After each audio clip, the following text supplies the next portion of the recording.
So let's talk about a 0-30. A 0-30 is a misfire of the consumables.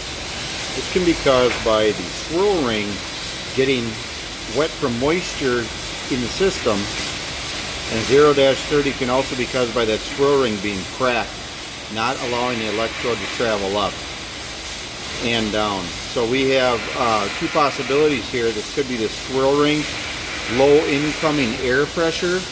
If you get some junk in the air solenoid of your Hypertherm, that can cause that. The other thing that can cause it is the PWM module. If the relay bounces the signal several times, it can force the Hypertherm into a 0-30 error.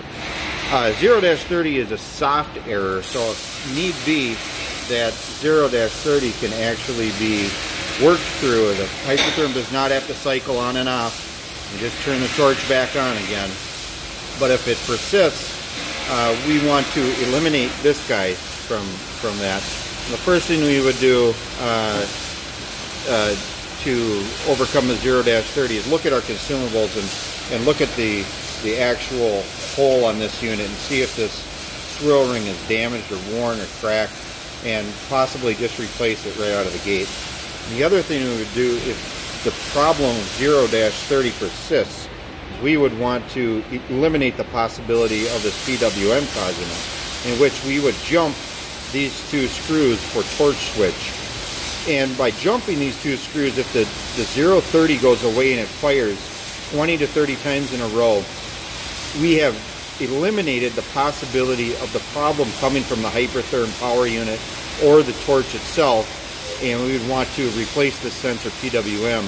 And the sensor PWM is under $100, I believe, right now currently, and it's a plug-and-play unit. So the new PWMs won't quite look like this. They upgraded to a PWM2.